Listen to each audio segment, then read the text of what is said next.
Welcome to the World War II newspaper channel where we read the Chicago Tribune one day at a time, going through World War II as it happened through the eyes of those who lived it.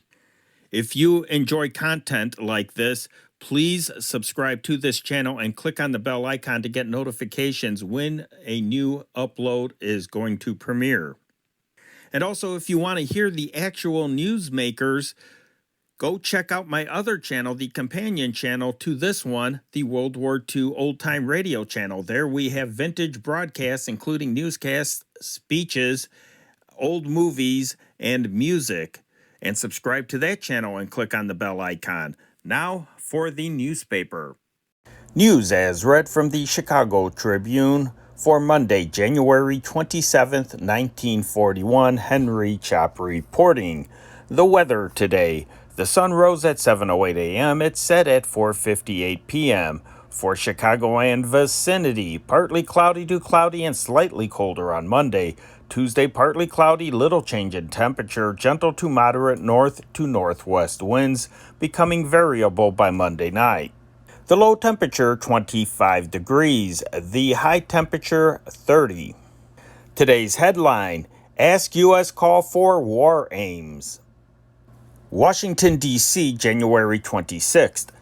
Senators Burton K. Wheeler, Democrat, Montana, and Gerald P. Nye, Republican, North Dakota, announced today that they will seek a Senate expression in favor of the United States, asking the warring nations to proclaim publicly their war aims and to reveal any secret treaties they may have signed. To this end, they said, they will introduce a resolution tomorrow declaring the sense of the Senate to be that the President requests a statement of war aims from the Axis powers and from England, Greece, China, and other belligerent governments of 1941. In a joint statement, the senators said these aims should be made clear before this nation plunges from the brink into the Holocaust of war. Most historians and students agree, they said, that the Treaty of Versailles provoked the present war. Before the United States goes any further along the road to war, we should have assurances from our potential allies that American boys will not be plowed under European soil every 25 years. The Wheeler-Nye statement said that the United States learned at tremendous cost the utter and complete futility of the last World War and added, we made our sacrifices in blood, in tears, and in dollars to make the world safe for democracy and to end all wars less than 25 years ago. In addition to asking all belligerent nations to state their war objectives, the resolution will propose that the President request the belligerents to make public their peace conditions and any and all secret treaties for disposition of territorial spoils. At the conclusion of the First World War, the resolution will say the American people learned that England and France had negotiated secret treaties which clearly revealed their purpose was to conquer people and territories and not to preserve democracy or to end all war. Washington, D.C., January 26th. Senators and representatives are receiving an avalanche of letters and telegrams urging defeat of the dictator bill and pleading for a course of action that will keep the country out of war. Representative George Holden Tinkham, Republican, Massachusetts, said that he has received 5,000 letters in the last week commending his fight on the dictator bill in the House Foreign Affairs Committee. Senator Waylon Brooks, Republican, Illinois, has been snowed under in telegrams and letters since his broadcast a week ago assailing the terms of the dictator bill. More than 18,000 letters were received at Brooks' office during the week. Washington, D.C., January 26th. The war and the anti-war parties in Congress will come to grips over the dictator bill in the House Foreign Affairs Committee tomorrow. It will be the beginning of a mighty battle comparable to those over the League of Nations and Mr. Roosevelt's scheme to pack the Supreme Court rolled into one. On one side will be the Roosevelt administration striving to put through its program of destruction of the totalitarian regimes in Europe and Asia through unlimited material aid to Great Britain, Greece, and China, and dispatch of our armed forces overseas if necessary eventually to attain that objective.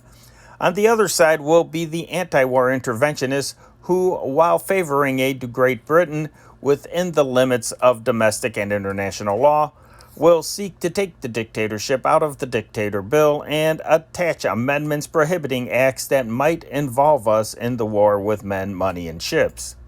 Administration leaders concede that some concessions will be made to the opposition, but are confident that the measure eventually passed will permit the United States to mobilize every ounce of its vast resources to attempt to annihilate the authoritarian governments.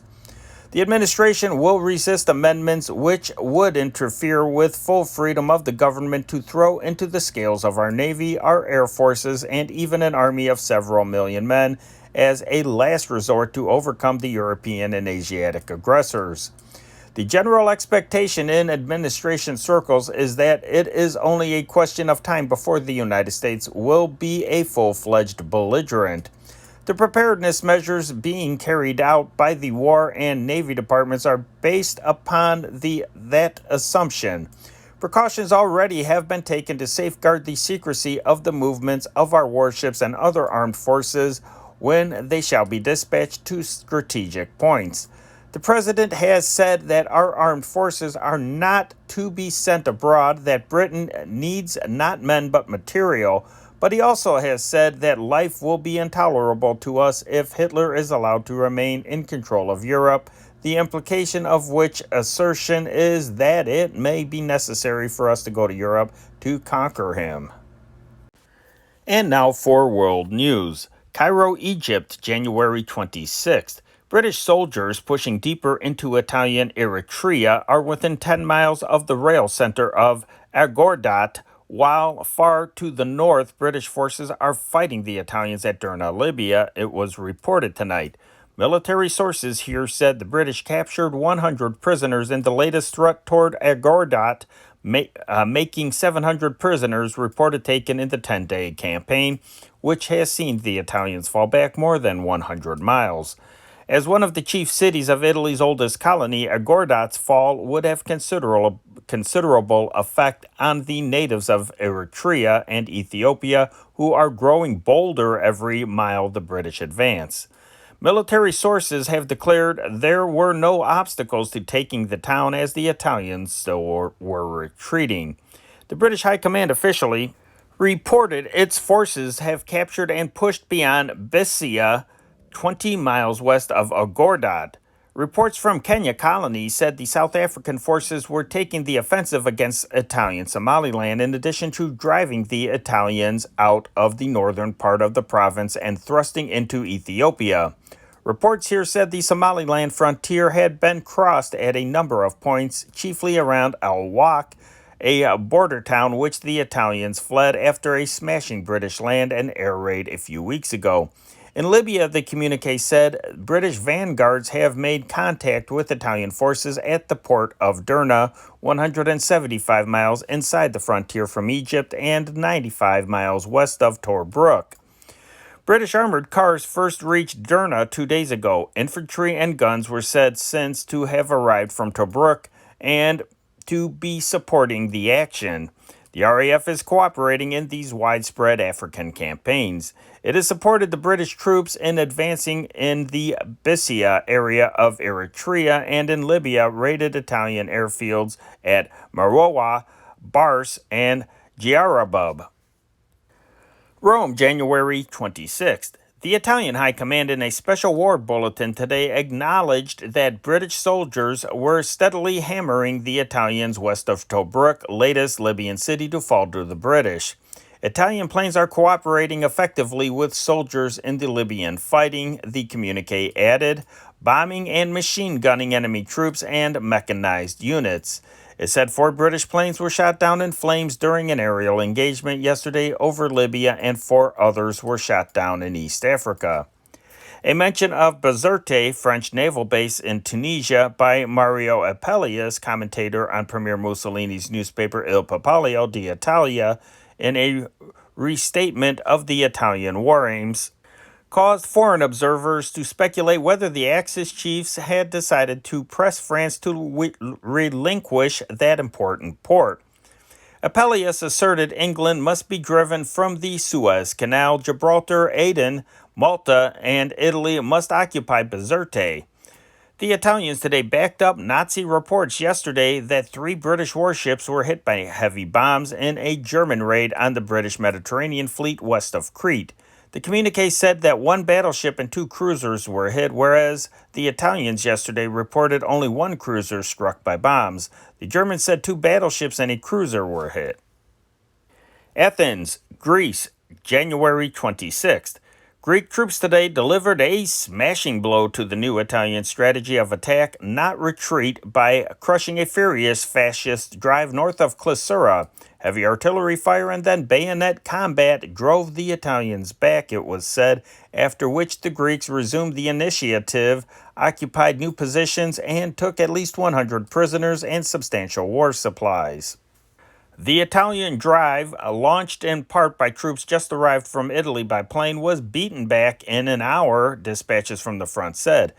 Italian prisoners were said to have disclosed that the fascist reinforcements had arrived by plane. A government spokesman described the attacks that north of Klissura was only one of several launched by the Italians during the day as a maneuver intended to bolster the fascist troops' morale. They failed completely, he said.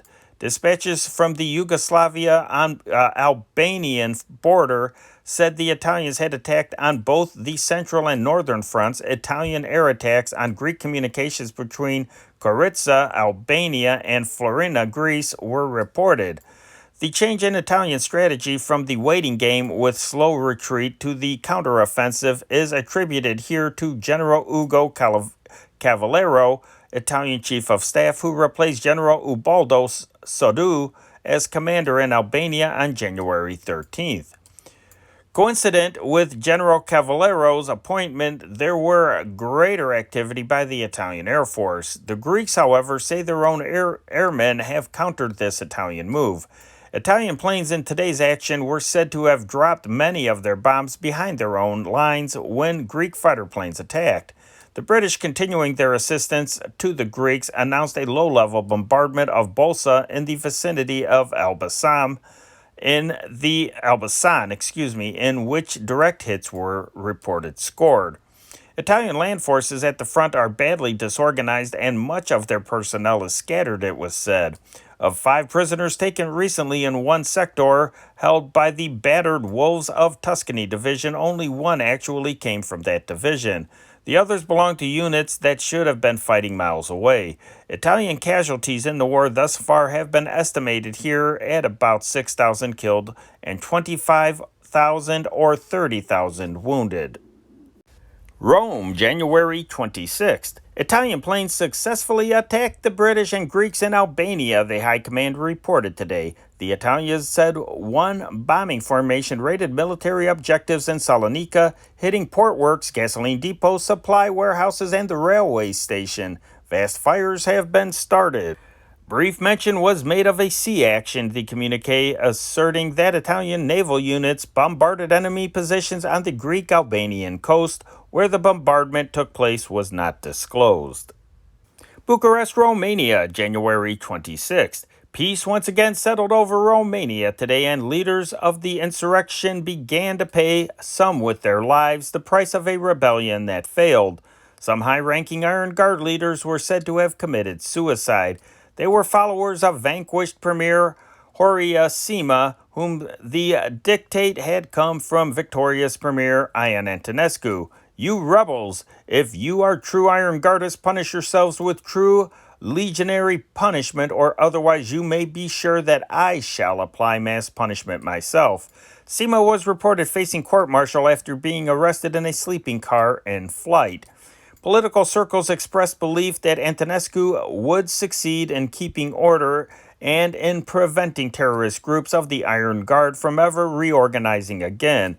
The Romanian army has seized all archives on the movement and is in possession of information necessary for a complete cleanup. Churches were thronged with Romanians praying that peace will be permanent in their country, which in the last year has suffered from earthquake, dismemberment, terror, and revolution. Hundreds of Jews massacred in the fierce outburst of hatred were given mass funerals. Over Iron Guard youths who died in the bloody attempt at coup d'etat, however, no ceremonies were permitted. 30 Romanian army officers who were mowed down by the guns of the rebels will be given a solemn military burial and burial as national heroes tomorrow. An undetermined number of soldiers also will be buried tomorrow. The municipal hospital and morgues still hold unclaimed dead. Many are Iron Guardists whose relatives hesitate to appear to identify them. Former Health Minister Iasinski was among those reported executed under a new emergency law exacting death of anyone found with firearms. One version was that he appeared at Antonescu's office on Friday declaring he wished to see the dictator to pledge his loyalty, that he was searched in accordance with military procedure before being admitted, and that a revolver was found strapped to his leg.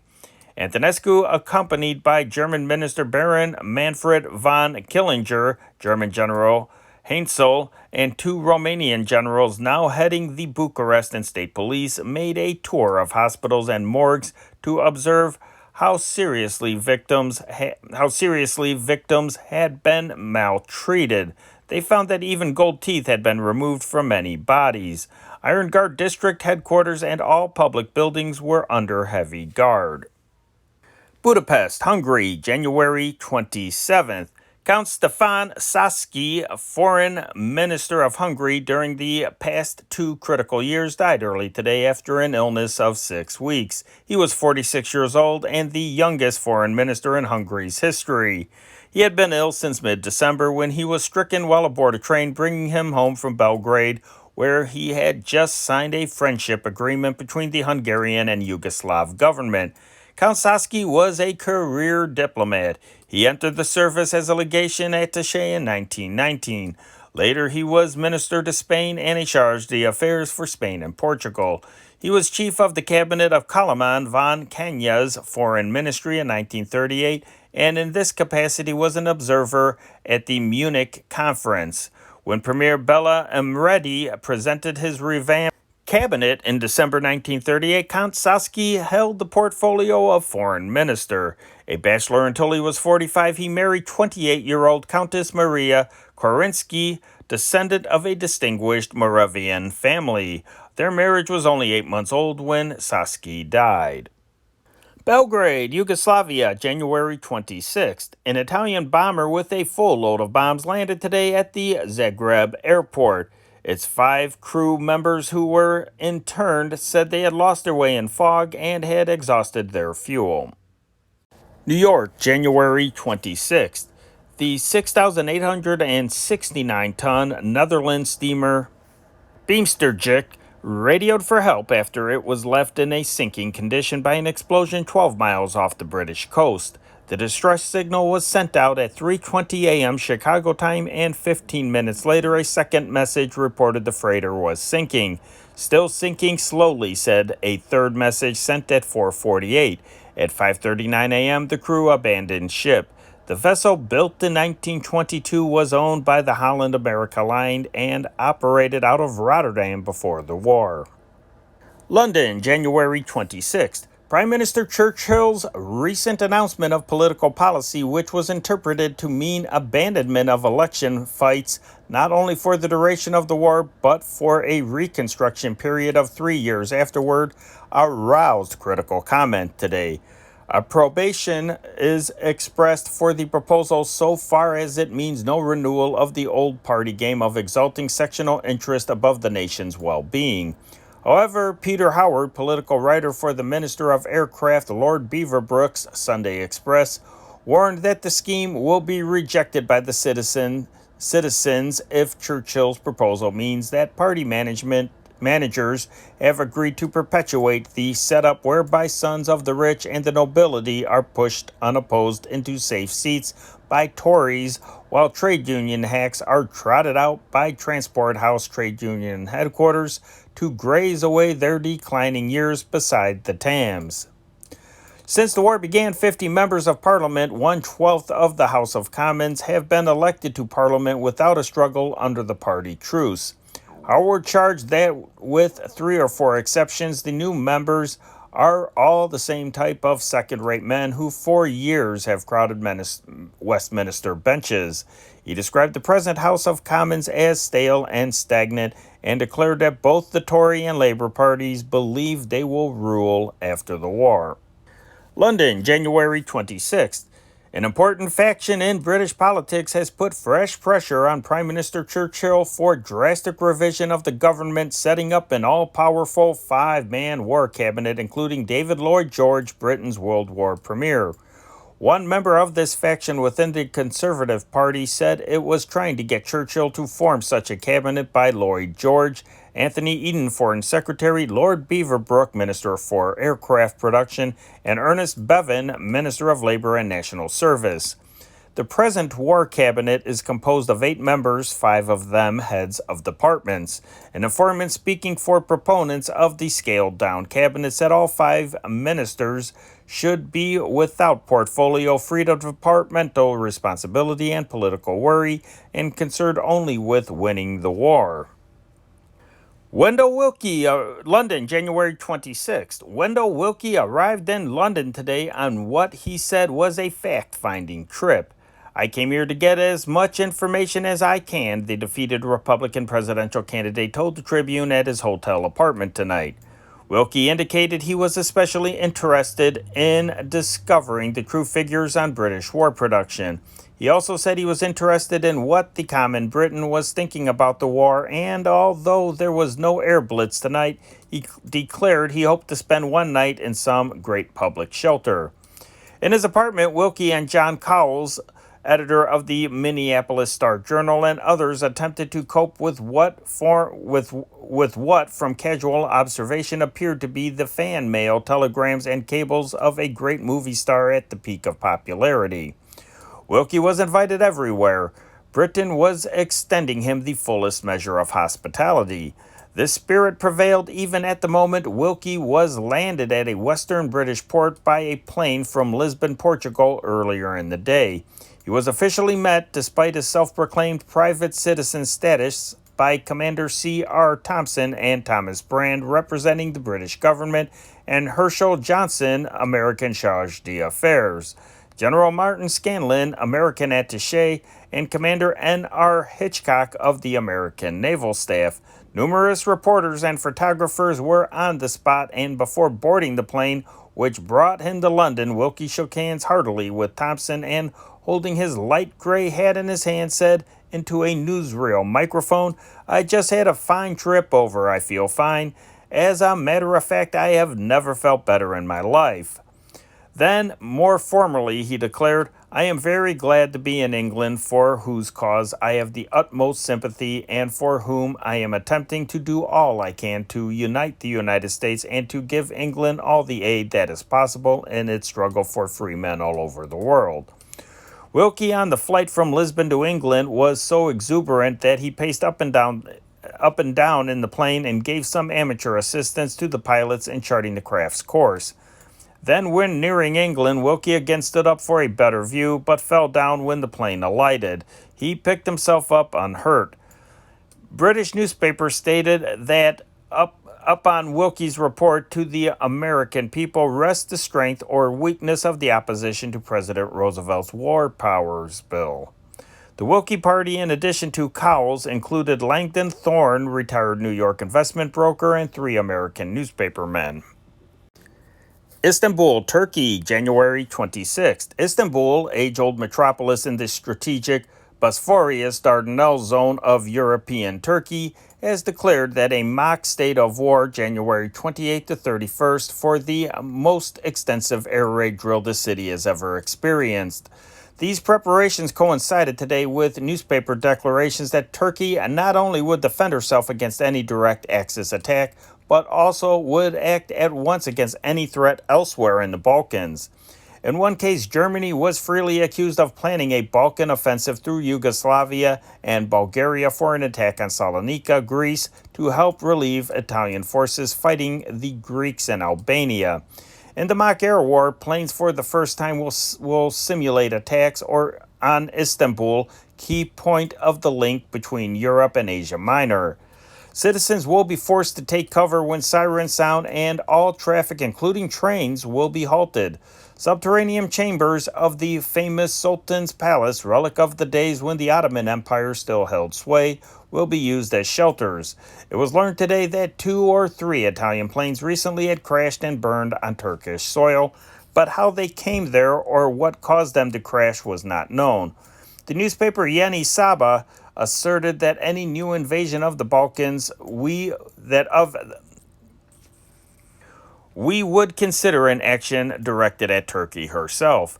This Turkish policy is a threat to no one. The threat would come from those who try to occupy the Balkans. Because we consider such an act a direct threat to Turkey, we would go to defend ourselves immediately. It is a natural conclusion for us to draw from German concentrations in Romania that Germany intends, with or without the consent of Yugoslavia and Bulgaria, to pass through these nations towards Salonika. This would not be a blow at Turkey directly, it is true, but it also is natural for us to assume that the second stop in such a campaign would be a drive into Turkey. London, January 26th. Considerable numbers of Germans are entering Italy ostensibly as ground staffs for Nazi air units, but their main purpose apparently is to support the fascist regime, an informed source asserted today. London, January 26th. The 11th annual Indian Independence Day was celebrated in London at an India League meeting marked by speeches heaping abuse on British administration in India and demands for the release of political prisoners. The audience stood and listened to the reading of the Indian Declaration of Independence, which declared that British rule in India had ruined the country economically, politically, culturally, and spiritually, and that continuance of submission was a crime against man and God. The celebration lacked the usual messages from Indian political leaders because, the promoters explained, they are all in jail. From a platform draped with the Indian nationalist colors, saffron, white, and emerald emblazoned on a spinning wheel, speakers prefaced their gripes at the British government with the salutation, "Comrades." J.F. Horrobin, journalist and artist who illustrated H.G. Wells' Outline of History and Lancelot Hogben's Mathematics for the Million, speaking for the so-called dominant race, blamed the British working class movement for its failure to realize that imperialism and democracy are incompatible. He scornfully declared Britain, ostensibly fighting for the independence of other nationalities, failed to give India her freedom. Horrobin was a Labourite member of Parliament about 10 years ago. The United States declared Ted Bramley, a communist, was equally guilty with Britain in furthering an imperialistic war and was only aiding her in the sacred name of preserving democracy in Europe so that it could be well in the head of the table for the share-out after the war. Tokyo, January 26th. Foreign Minister Yasuke Matsuoka today attacked President Roosevelt and Secretary of State Hull as warmongers in the Diet, meaning Parliament. He charged that Roosevelt and Hull plainly intimate that Britain is America's first line of defense in the Atlantic and Australia and New Zealand in the Pacific. Such an idea, he said, cannot but hamper any attempts to bring peace to the world. He asked what has happened to the Monroe Doctrine. The time for settling misunderstandings with the United States through negotiations has passed, Matsuoka declared. It is useless to talk further with the Americans. It is not that they cannot understand, but that they won't. He said that if the United States persists in regarding Australia and New Zealand and other regions in the Western Pacific as its first line of defense and thus menace Japan's position without reflecting on their error, there is nothing Japan can do but defend itself. Matsuoka charged that by helping China, the United States merely was prolonging restoration of peace in Asia. He reiterated that we must safeguard the Western Pacific, otherwise it is useless to talk about peace with the United States. Shanghai, January 27th. The Japanese army in a new offensive in central China has recaptured Mianyang in southern Honan province, killing 1,200 Chinese, Domai, a Japanese news agency, reported today. The Japanese occupied Mianyang once before preparatory to an advance toward Yichang, but later abandoned it. The news agency said the troops also were spreading over southwestern Honan in an effort to crush 100,000 Chinese soldiers who have been operating between the Peiping-Hankow Railway and the Han River. The Japanese, operating in 10 columns, were said to have pierced the first Chinese lines. The offensive was launched from Xingyang, Honan province. Foreign military observers said the last Japanese operations in that vast interior zone ended in a Chinese victory last October. These sources said that Japanese casualties numbered between 15,000 and 20,000. Vichy, France, January 26th. Architects in France will be organized on the pattern that has been applied by the Pétain government to other professions. A decree published today creates a national order of architects with a supreme council of 12 members who, through regional councils, will regulate the profession. To be a member, one must be a French citizen, enjoying all rights, have a diploma, or be specially admitted with the council's approval. Foreign architects may not be members, but may be permitted to work in France under certain conditions. Berlin, January 26th. Lieutenant Colonel P.A. Erum of the Danish Army was reported from Copenhagen today to have been sentenced to life imprisonment on a charge of spying. 3 subordinates were said to have been sentenced to prison terms of 14, 8, and 3 years. Doorn, the Netherlands, January 26th. Wilhelm II, World War Emperor of Germany, will observe his 82nd birthday tomorrow without a thought of leaving this haven to which he fled after abdicating more than 22 years ago. Old trees cannot be transplanted, the white-bearded ex-monarch is fond of saying. His intimates say he is serenely content to remain where he is. The former emperor is hale and hearty, and he takes deep interest in the war, although it has affected him directly but little. The sole visible change is the presence of German instead of Dutch guards at the entrance to the estate. All the same, the birthday observance tomorrow probably will be the most modest in his long and eventful life because of the war. Besides the Kaiserin Hermine, who shares his exile, only 3 near relatives were able to come over from Germany. They were his 4th son, Prince August Wilhelm, known as Aui, his grandson, Prince Franz Joseph, son of the Kaiser's late 5th son, Joachim, and Franz Joseph's newlywed wife, Princess Henrietta. The only other out-of-town guest was General Wilhelm von Dommes, for many years chief administrator of Hohenzollern properties in Berlin.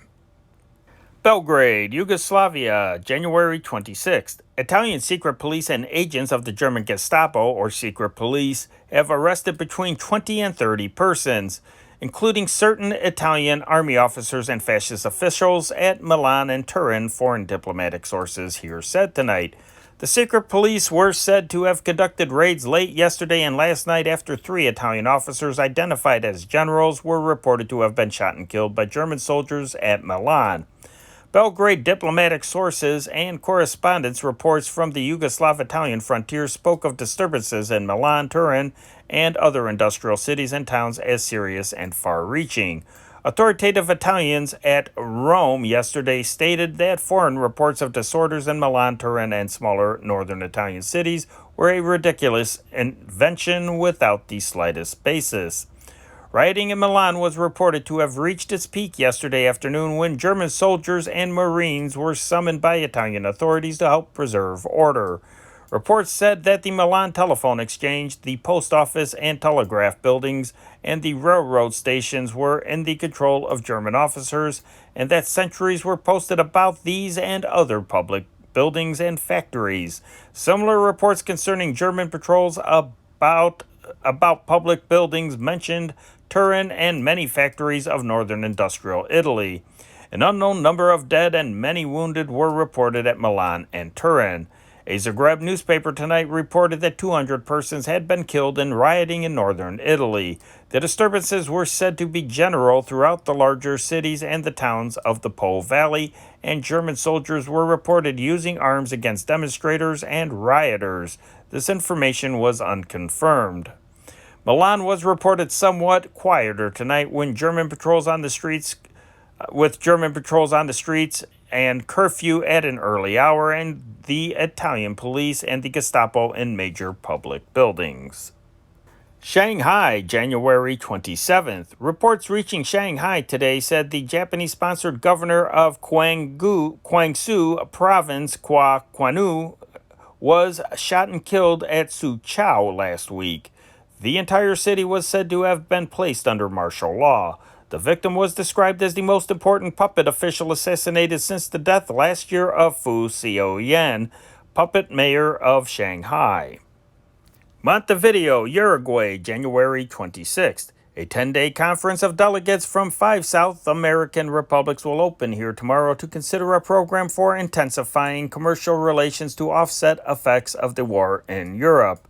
Argentina, Bolivia, Brazil, Paraguay, and Uruguay will be represented by delegates, and the ministers of Chile, Peru, and the United States will be official observers. The delegates will form 3 commissions to study commerce and transit, customs and economic projects, and projects in an 11-point program. That's a tongue twister. All efforts heretofore to open permanent commercial routes among the South American republics have been defeated by tariff walls and other obstacles. When you make one mistake, you make several in a row. And now for national news. Washington, D.C., January 26th. Justice Department agents took 2 men into custody yesterday, according to a copyrighted story in the Washington Times-Herald, after the Times-Herald revealed the hiding place of thousands of confidential national defense documents, which had been spirited out of the files of the Civil Service Commission. J. Edgar Hoover, director of the Federal Bureau of Investigation, expressed amazement that the confidential files could have vanished over a period of several months without detection. Harry B. Mitchell, chairman of the Civil Service Commission, said the commissioners had no knowledge of the disappearance of the documents until they read the newspaper story yesterday. According to the Times-Herald, Harlan G. Crandall, 29 years old, a Civil Service Commission employee, one of the men in custody, revealed he was paid by 2 naturalized Germans to remove approximately 30,000 personnel records of the national defense workers from the files. The other man in custody is Lawrence Haynes, an employee of a mailing list company. Haynes is said to have admitted that he and Crandall took the files and that he made copies of them. Crandall and Haynes were in custody of the Department of Justice overnight, but have not been charged formally with any crime. Department lawyers are studying the case to determine what charge to place against them. The papers were taken have an intrinsic value, and prolonging of government documents is a violation of law. Whether a more serious charge is involved in a matter to be determined by the government lawyers. Crandall, according to the newspaper, said the men also asked him to obtain the names of all employees of United States Navy yards and the personnel records of all tool makers working on national defense. The 2 Germans already had obtained the names of several thousand civilian aviation mechanics from the Civil Aeronautics Board files and had a complete list of every motorboat owner in the United States, Crandall said. These number more than 300,000 cards. Among the documents taken from the Civil Service Commission files were the personnel records of virtually every Panama Canal employee with detailed descriptions of their duties, their pay, and their backgrounds. From these documents could be learned the names of men who knew every detail of the secret bomb-proof locks, the wiring which could immobilize the locks, and other national defense secrets. Other documents revealed the identity of men engaged on highly confidential missions for the Army intelligence. The files of the stenographers who transcribed the confidential dictation of President Roosevelt and Secretary of State Cordell Hull were among recovered documents. Personnel records of men who work on the Army's secret bomb site, mechanics who installed fire control apparatus on battleships, designers who know the latest refinements in fighting airplanes were among the documents taken from the files. The personnel records were filled out last June by federal employees at the request of the National Defense Council. New York, January 26th. A wiry little Nazi flying officer claiming to have downed 14 enemy airplanes before his capture by the British reached the haven of the German consulate in New York today, anxious to return to his fatherland so I can shoot down some more. Exuberant despite twinges from his bandaged ears frozen in the crossing of the St. Lawrence River in sub-zero weather during an escape from a Canadian prison train, 26-year-old Baron Franz von Wehr expressed delight at the good fortune which brought him to a nation where his deportation to Germany is probable.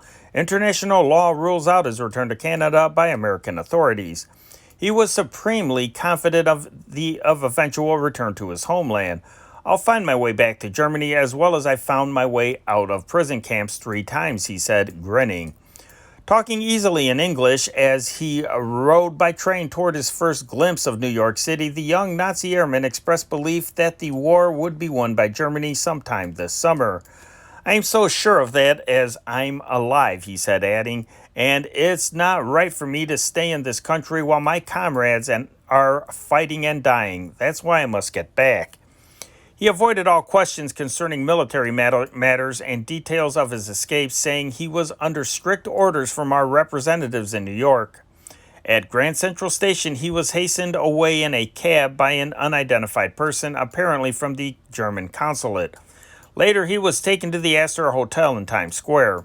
The airman was at liberty under $5,000 bond posted by the German consulate within 2 hours after his arrest and detention at Ogdensburg, New York, near the Canadian border, on a charge of illegal entry into the United States. A federal grand jury in Albany, New York, will hear his testimony on Thursday. Forced down in England last September 7th, von Wehr was made a prisoner of war but escaped twice. It did him no good, he said, because I couldn't get out of the country.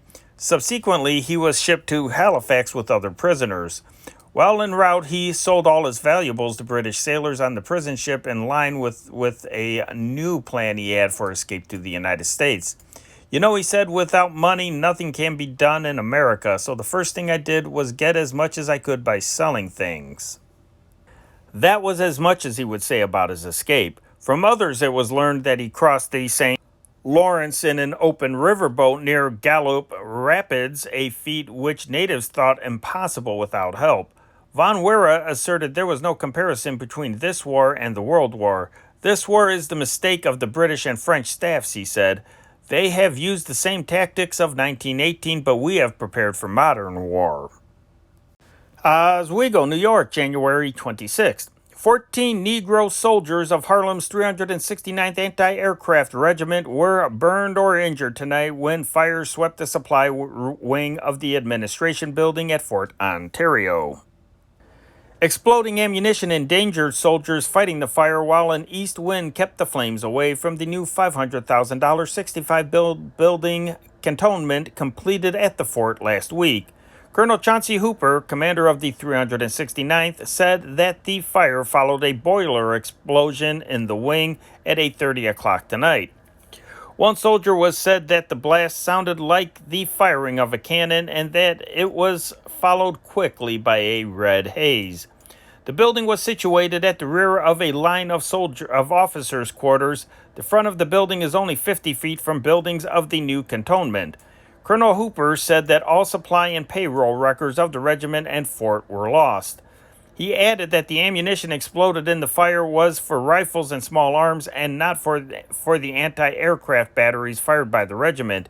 He said that only one of the injured men was in critical condition. During the height of the blaze, which was brought under control in 2 hours, rifle ammunition stored in the building exploded in a continuous barrage. But the colonel said none of the 1,400 men in the regiment was injured by those blasts. Most of the soldiers suffered burns or injuries attempting to save records and a new set of colors.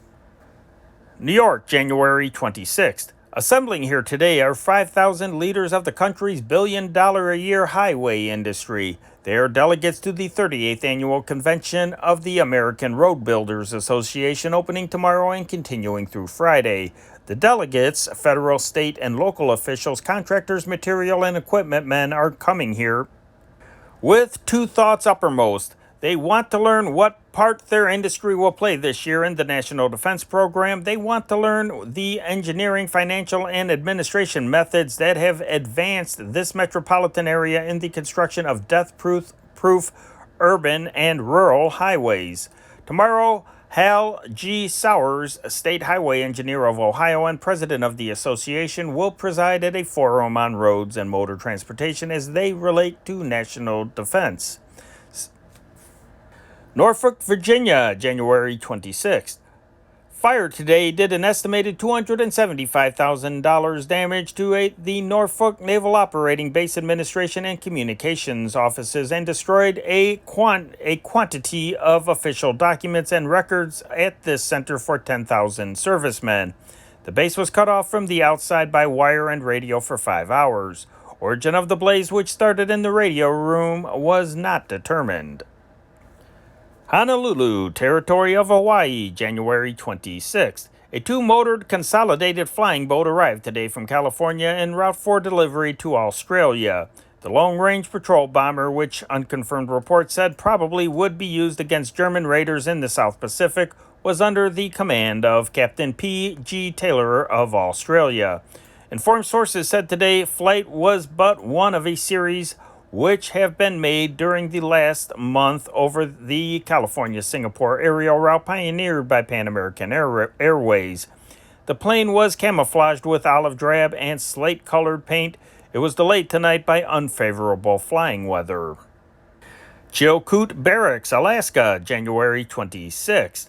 10 United States Army men commanded by a Virginia major are learning just what moving across frozen wastes and snow-covered mountains means in these latitudes. For the test, Major Charles H. Hart, Jr., commanding the squad, collected 43 husky dogs, 4 Yukon sleighs, and 2 toboggans. Accompanied by Captain Avery Cochran for non-commissioned officers and 4 privates, he set out yesterday on a 600-mile trek from this Army post on the Yukon border for Fairbanks, hoping to reach that outpost in 30 to 40 days. The party carried portable radio equipment as well as colored strips of cloth for which to signal planes in case of radio failure. Planes were expected to drop supplies occasionally. Army officials said the trip was planned to test equipment and to get first-hand information on winter travel conditions.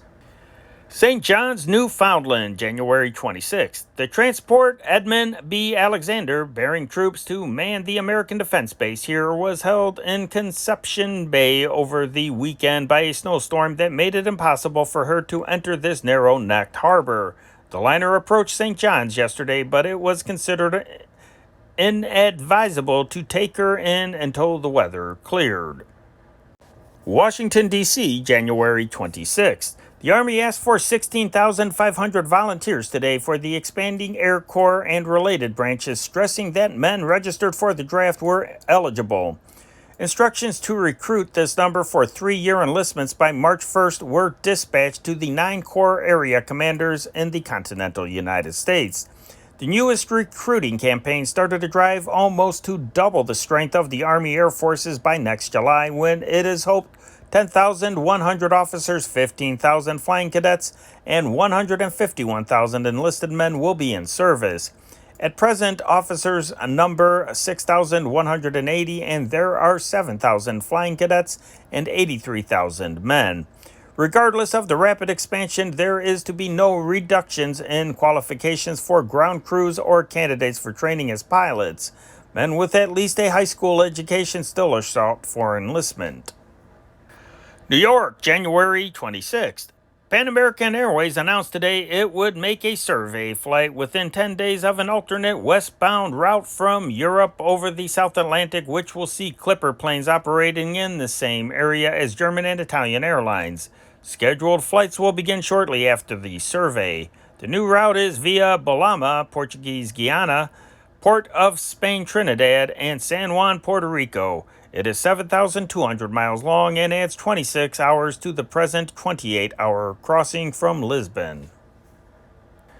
New York, January 26th. The National Association of Manufacturers, in announcing the results of a nationwide poll of manufacturers holding national defense contracts, asserted today that all except 7% of the contracts will be filled on time. This prospect was held out notwithstanding the fact that delays had been experienced by 67% of the companies included in the survey. The government was blamed for most of the delay occasioned by inspection techniques, changes in specifications, and delays in providing specifications. Materials shortages and inability to obtain required tools were other common causes of delay, the association said. New York, January 26th. A tremendous increase in the United States' capacity to produce 100-octane gasoline, the superaviation fuel, was reported today by the American Petroleum Institute. It said American refineries by March 1st would have a capacity of 550 million gallons a year of the 100-octane fuel, and that this capacity could be doubled within 12 or 14 months more through the expenditure of $30 million in new plants. 6 years ago, 100-octane gas was a laboratory curiosity costing $30 a gallon. Washington, D.C., January 26th. Brigadier General William H. Bisbee, oldest officer on the rolls of the United States Army, a veteran of the Civil War, the Spanish-American War, and the Philippine Insurrection, received today on the eve of his 101st birthday on Tuesday greetings from Henry L. Stimson, Secretary of War, and General George C. Marshall, Chief of Staff. General Bisbee, who now lives in Brookline, Massachusetts, was born in Rhode Island on January 28, 1840. He became a private in the 2nd Battalion, 18th Infantry, and was promoted through the grades to the rank of Brigadier General in 1901.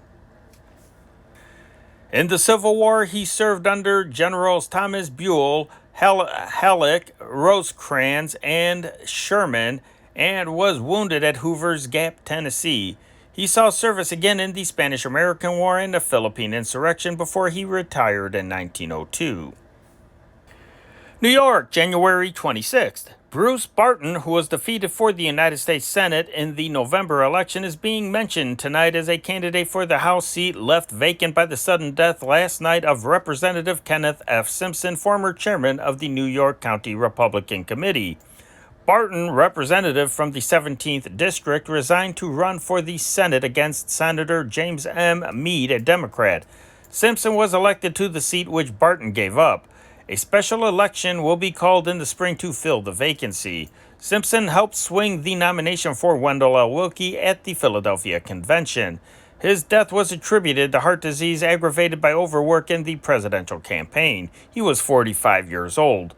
Funeral services will be held Tuesday afternoon from St. James Protestant Episcopal Church. Washington, D.C., January 26th. Senator Arthur Capper, Republican, Kansas, said in a statement tonight that Wendell L. Willkie had given those who supported him in the last election a pretty raw deal by approving emergency powers for President Roosevelt. I am truly sorry, Capper said, that Willkie has taken the position he has. I say he has given those who supported him in what he called before the election the Battle of America a pretty raw deal. Capper's statement recalled former Kansas Governor Alf M. Landon's disagreement with Willkie's views on the pending legislation. The most dangerous thing in this bill, Capper said, is the vesting of unnecessary and very dangerous powers in the hands of the president. New York, January 26th. After fighting for 3 months to keep its membership list from the scrutiny of the Legislative Committee investigating subversive activities in the New York City school system, the Executive Board of the New York Teachers Union finally decided today to surrender the list to the committee. This action came 2 days after a warrant had been issued for the arrest of Charles J. Hendley, president of the union, who, despite a ruling of the state's highest court, had refused to give the list to the committee. Hendley disappeared yesterday. The roster sought by the committee contains the names of about 6,000 New York teachers, many of whom are said to be communists. An early hearing of the committee testimony was indicating that communists infested the city's school system. Oroville, California, January 26th. The luxurious exposition flyer of the Western Pacific Railroad plowed into a huge boulder blocking the tracks in the Feather River Canyon today, derailing the locomotive and baggage car but injuring no passengers. A baggage man was missing, and authorities expressed fear the unidentified man may have been trapped in the baggage car, which nosed into the rain-swollen river after breaking away from the rest of the train. The locomotive plunged partially down the canyon wall and came to rest close by the water. The engineer and firemen saved their lives by jumping. Heavy rains were blamed for a slide which carried the huge boulder onto the tracks.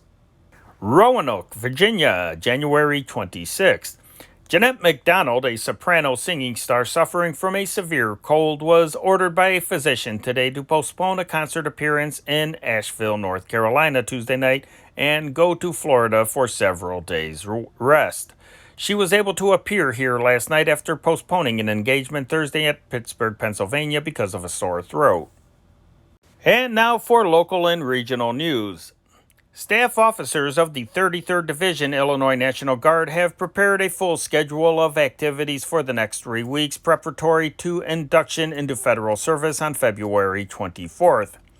Major General Leslie J. McNair, Chief of Staff of the Army's new General Headquarters for the Training of the Field Forces, will arrive by plane Wednesday to confer with Major General Samuel W. Lawton, commander of the 33rd Division.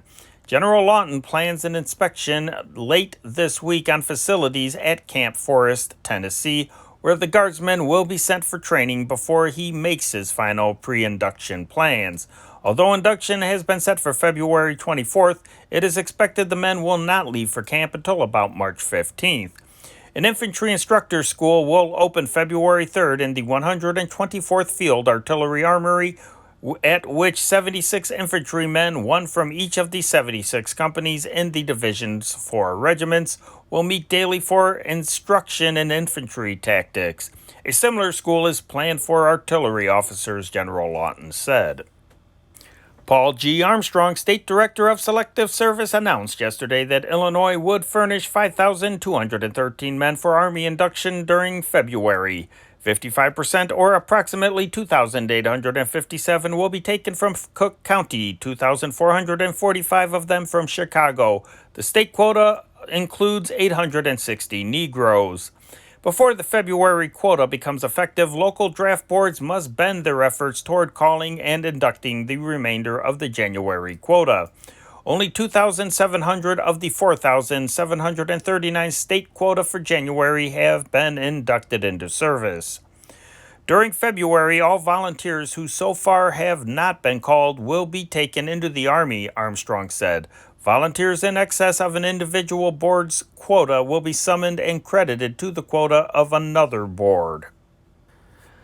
The largest defense order let last week by the government to companies in the Chicago area was the contract received by the Elgin National Watch Company, Elgin, for $5,500,000 of artillery ammunition components.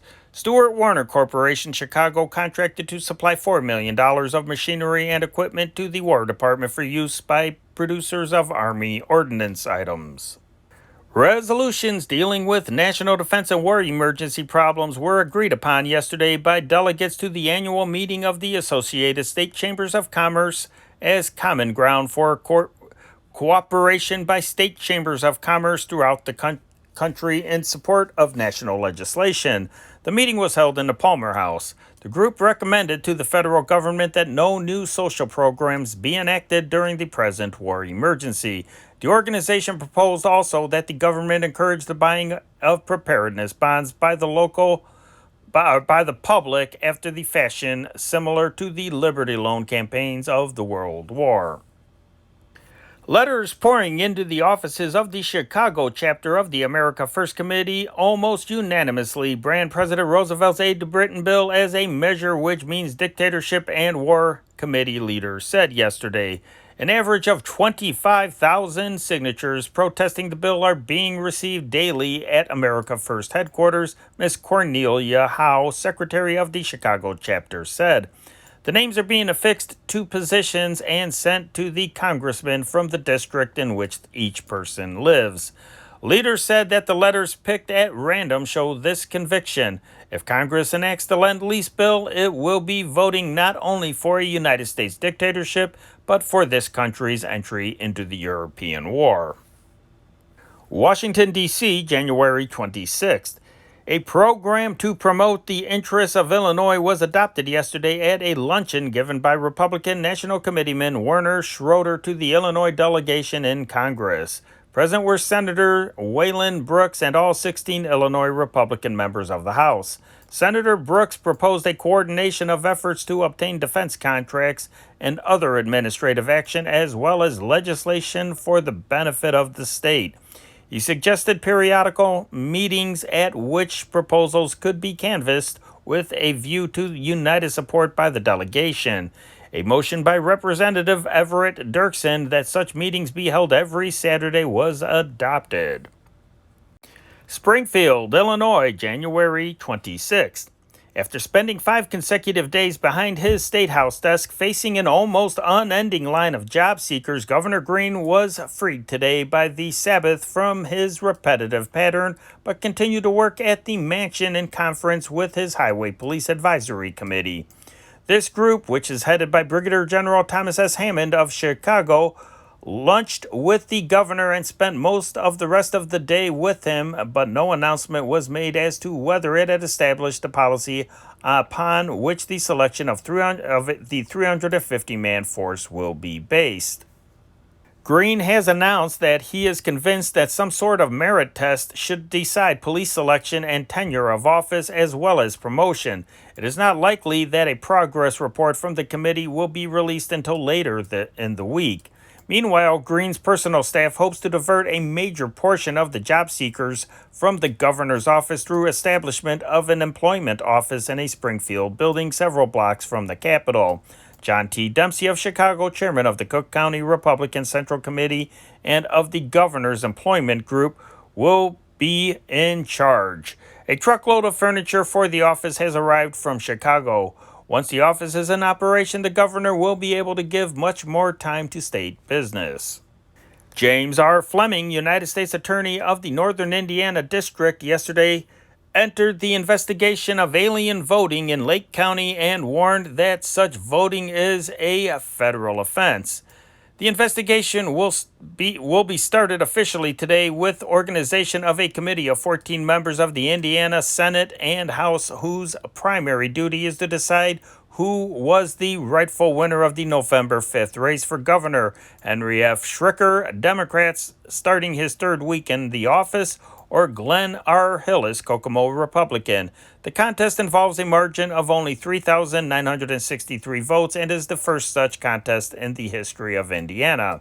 If the committee should rule that alien votes invalidate the returns from 6 Lake County precincts in which the Democratic lead was the greatest, Hillis would become the winner. International Harvester Company officials in Chicago announced last night that the strike, which halted operations at the company's East Moline works, is ended.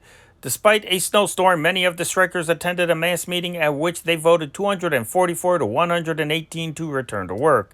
The plant will be open today, but officials said it probably would be Wednesday before they can put all 1,400 workers back at their tasks. The strike began January 16th when an independent union, which had a contract with the company, walked out. CIO union workers joined the strike the next day. The CIO organization announced yesterday it would insist on exclusive bargaining rights. Company officials said they are hopeful of an early election to determine the bargaining agent. CIO leaders in East Moline notified the CIO local in the company Chicago Tractor Works that they do not wish the local to strike, despite its recent strike authorization vote pending reopening of negotiations here. Omar Longton, 29 years old, an escaped inmate from the Kankakee State Hospital for the Insane, early yesterday bludgeoned and knifed a young woman and then raped her. The murder took place in Bradley, a town of 2,100 just north of Kankakee in Kankakee County. The victim of his fiendish attack was Miss Norma Altenbrun, 22 years old, who lived in the Woodlawn Park District in Bradley. Longton confessed the crime to Sheriff Dan Bergen and State's Attorney Joseph Tolson of Kankakee County after he surrendered to the Reverend H.C. Short of the United Brethren Church in Bradley, which he and the young woman attended. Longton said he decided to kill Miss Altenbrun after he heard her talking with her mother about another fellow. He said he plotted the crime while waiting in the young woman's home Saturday night to take her to a movie in Kankakee. Longton said he and Miss Altenbrun attended the movie and then returned to his mother's home in Bradley where they had a light supper. Then they started for the young woman's home. At the corner, Longton said, he picked up a brick and knocked the girl unconscious and carried her into a nearby field. There he slashed her throat with a bread knife and then attacked her. Leaving the girl to die, Longton said he returned home, told his mother of the murder, and then left the house with a .22 rifle, saying he intended to kill himself. He said he had lost his nerve instead and surrendered at the parsonage. Sheriff Bergen said the rifle was not loaded. Hospital records show that Longton, an unemployed factory worker, had been confined at the state hospital on several occasions for recurring attacks of dementia, precox, and had escaped twice from the institution. His last escape was July 4, 1932. Dr. G.W. Morrow, hospital superintendent, said Longton's mother had written hospital authorities that her son was at home and had asked that he be considered on parole. Dr. Morrow said nothing more was done on the case. Paul Moss and Harlow Nass, ushers at the Dearborn Theater, 40 West Division Street, routed two bandits last night who attempted to hold up Vincent Arvey, the manager, in his office off the theater lobby. The bandits walked into the lobby and ordered Moss to lead them to the manager's office where Arvey was counting the theater's receipts. When Arvey opened the office door, Moss turned and hit one of the bandits with his fist. The second bandit struck Moss on the head with the butt of his revolver. Nass came to Moss's aid, and both bandits fled after firing several shots, one of which ricocheted and grazed Arvey's right ankle. Patrons in the theater were unaware of the attempted holdup. 2 persons were burned to death and 9 others, including 2 firemen, were injured yesterday by fire which swept a frame building at 4500 Prairie Avenue. 40 Negro residents were driven to the street. Willie Bryant and Miss Gussie Freeman, both colored, were burned to death. The firemen injured were Patrick O'Donnell of Truck 15, injured when a ladder broke, and Alfred Slater, cut by broken glass. Chief Lawrence Owens of the 16th Battalion estimated the damage at $2,000 and blamed the fire on a defective oil heater. Battle Creek, Michigan, January 26th.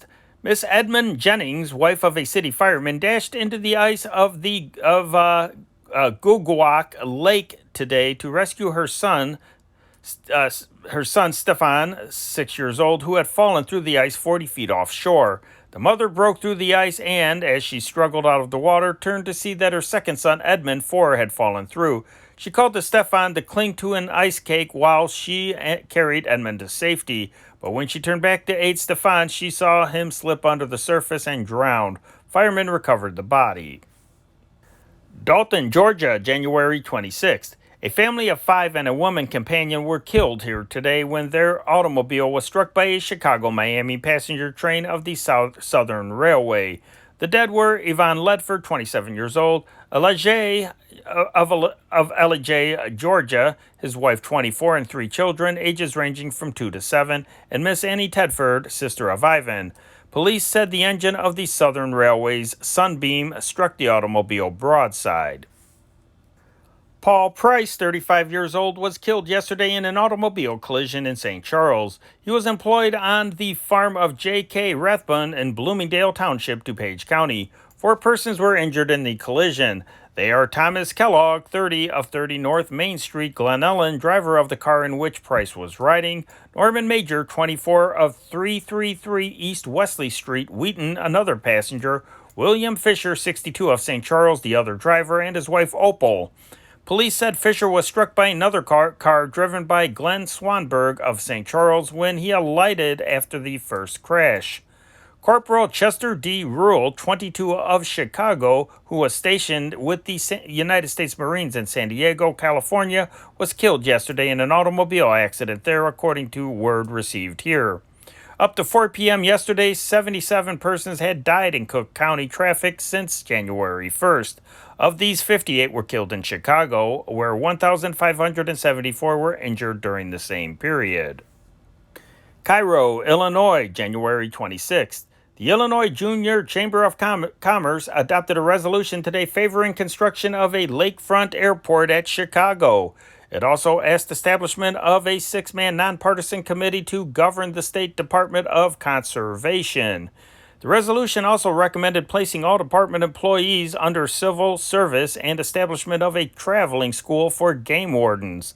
Carl W. Fiekert of Belleville State President presided. The advent in Chicago yesterday of Deanna Durbin, 19-year-old screen star, caused a near riot among an estimated 3,000 admirers who gathered to greet her. Miss Durbin, muffled in mink and orchids and making her first trip outside Los Angeles in 3 years, arrived on the Santa Fe Super Chief at 1:45 p.m. on her way to the president's birthday ball in Washington, D.C.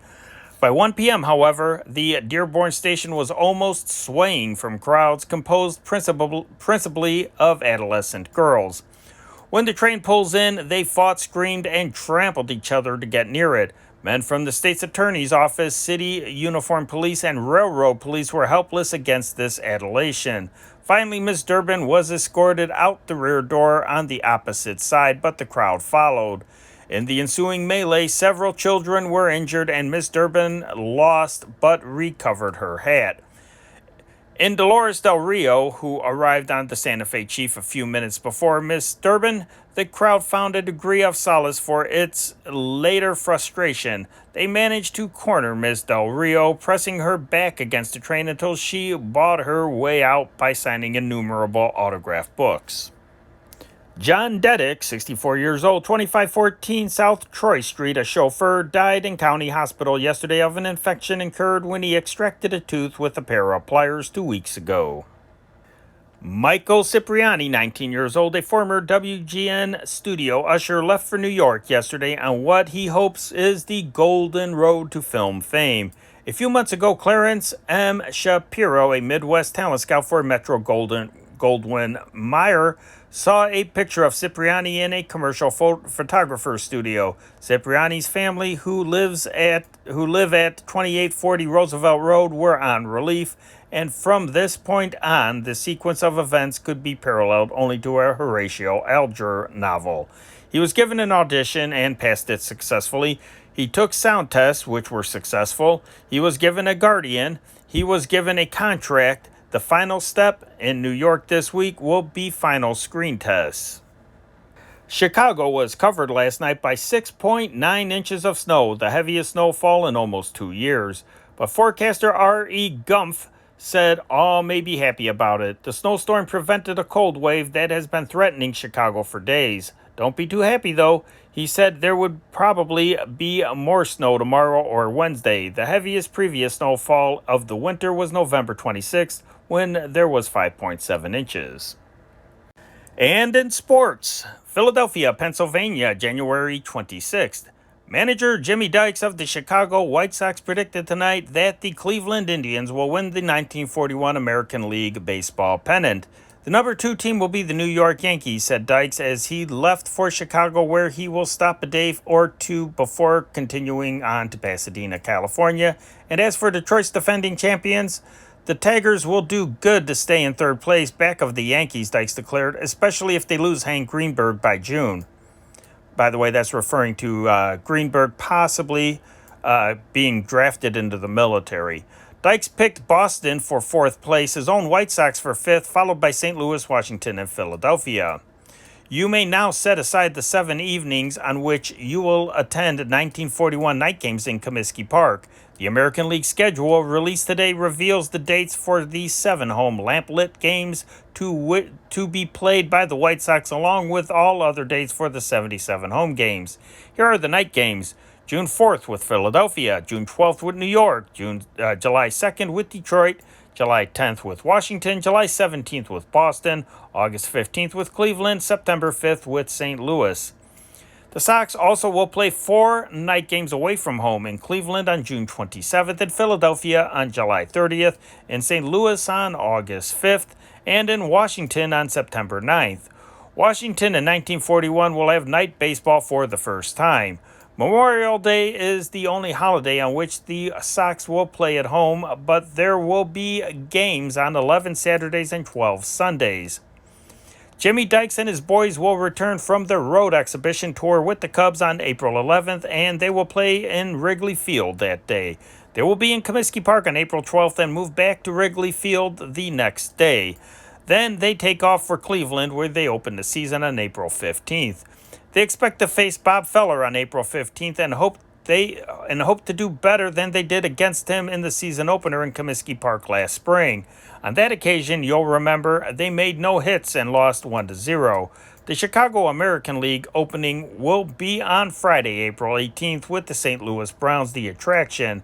The Browns will linger through Saturday and Sunday, after which the Sox will move to Detroit for 3 games with the champion Detroit Tigers.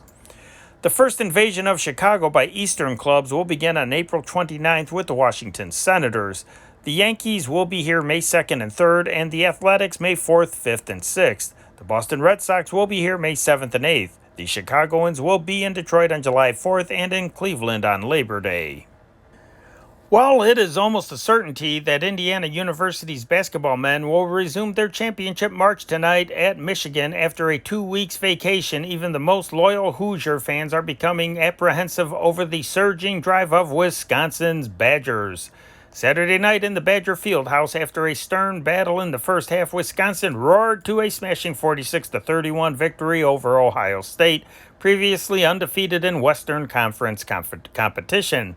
Ohio State, with victories over Michigan, Northwestern, and Chicago, had shared top honors with Indiana, which has beaten Illinois and Northwestern. Now that Wisconsin has overwhelmed Ohio State, some may point out that the Buckeyes' 3 conference victories were registered against teams which, until last Saturday, had a composite Big Ten record of 1 victory and 11 defeats. Northwestern trounced Michigan 45-34 Saturday and climbed into 8th position over the Wolverines. Chicago's Maroons are in 10th place with their next game, and their next game is against Iowa a week from tonight. Chicago lost its annual engagement with DePaul Saturday night in the University Fieldhouse 37-32. The Hoosiers' advantage is that, including tonight's game, they have 9 conference engagements in the same period of time that Wisconsin plays 6 games. Moreover, because Wisconsin already has established superiority over Iowa, Purdue, Michigan, Chicago, and Ohio State, the schedule seems to favor the Badgers. High points are Illinois at Madison, Purdue at Lafayette, Minnesota at Madison. The Gophers whipped Wisconsin in the opening game. And, of course, the Indiana-Wisconsin clash February 24th in Bloomington, Indiana. This can be the decisive battle of the campaign. In the meantime, Indiana may be immediately concerned over the home series with Purdue. The first game is scheduled Saturday night, and while the Boilermakers apparently do not have a squad equal to that which won the 1940 Big Ten title, an Indiana-Purdue battle always is a contest apart. Purdue was beaten twice by Indiana last year, but won the championship when Indiana lost to Minnesota, Northwestern, and Ohio State. The Buckeyes' 44-26 victory over Indiana in Columbus on February 26 last year, when that defeat eventually cost the Hoosiers a share of the title, is reason for additional concern. The Hoosiers have a pair of games with Ohio State coming up. Ohio State and 3 other conference teams have suffered 1 defeat. Theoretically, Ohio State, Illinois, and Iowa, as well as Wisconsin, are challengers to Indiana's leadership. Whether Ohio State will crack completely may be found out tonight when the Buckeyes face Minnesota and Minneapolis. The Gophers usually are much better on their own court, and for that matter, Michigan is the only foe Ohio State has defeated on tour. The remainder of this week's schedule involves several non-conference contests preliminary to the 6-game Big Ten program next week. Purdue is hosted Detroit tomorrow night. The University of Mexico is scheduled at Illinois the following night, and on Thursday, Loyola meets the University of Chicago.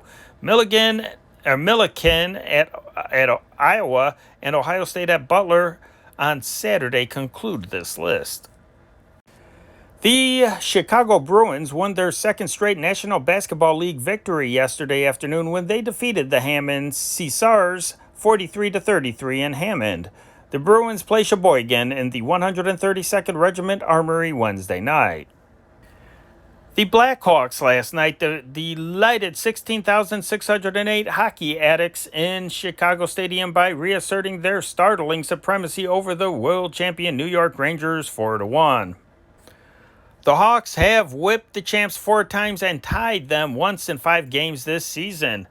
Their margin last night would have been 1 goal greater if referee M. and Kate Ion hadn't become befuddled on a counter by Phil Hergensheimer near the close of the second period. Ion allowed the goal, skated around the rink in confusion after the tally and assist had been officially announced, then decided someone had interfered with goalie Dave Kerr and disallowed the goal, overruling himself and goal judge Joe Boyle.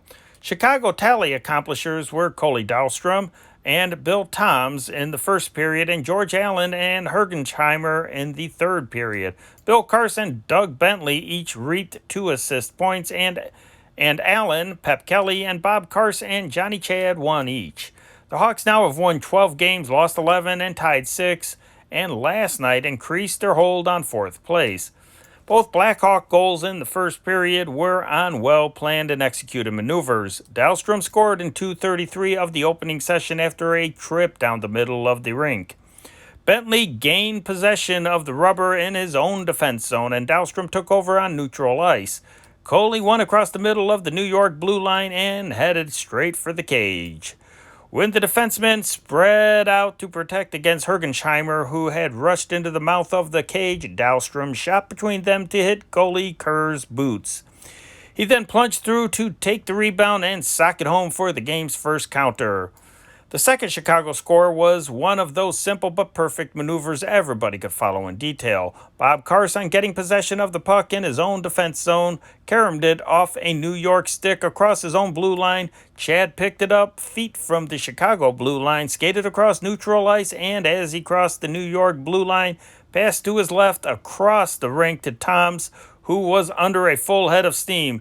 Bill picked up the pass perfectly, carried it for several rapid strides, and then beat goalie Kerr with a high slanting shot. The time was 13-13, and Bob Carson Chad earned the assist. The Hawks' 2-0 lead stood up till the 15-minute mark in the second period when Byron Hextall scored for the visitors while Red McKay and Kilby McDonald were in the penalty box.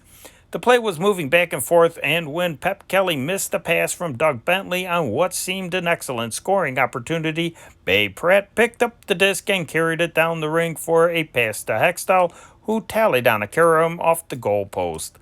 6 seconds before the close of the second period, that phantom goal was announced for the Hawks. The third Chicago goal was made by Allen out of a melee around the New York cage in 9:44 of the final period. And 17 seconds before the end of the contest, Hergensheimer won some solace from referee Ion's earlier whimsy by banging home a goal that wasn't challenged. New York, January 26th. The Boston Bruins ran their undefeated streak in the National Hockey League to 13 games, 7 victories, and 6 draws by defeating the hapless New York Americans 6-1 tonight before 11,452. Boston hurdled the Detroit Red Wings into second place in the league standing. Bill Cowley, already leading the league in scoring points and assists, went far out in front with 4 assists tonight, setting up plays for Roy Conacher, Dit Clapper, and Bill Hollett and Eddie Wiseman. Bobby Bauer got both the other Boston goals. 3 other Bruin goals were disallowed for various rule infractions. Detroit, Michigan, January 26th. The Toronto Maple Leafs, leaders of the National Hockey League, and the Detroit Red Wings tangled in a rough exhibition tonight with the visitors coming out on top 2-0. A crowd of 12,215, just 4 below the season record here, saw an exciting show. Tempers flared frequently, and in the second period, Joe Fisher of the Wings and Wally Stanowski traded punches and drew major penalties. And that is sports. Henry Chop reporting, and that is the news as read from the Chicago Tribune for Monday, January 27th, 1941. Have a swell day.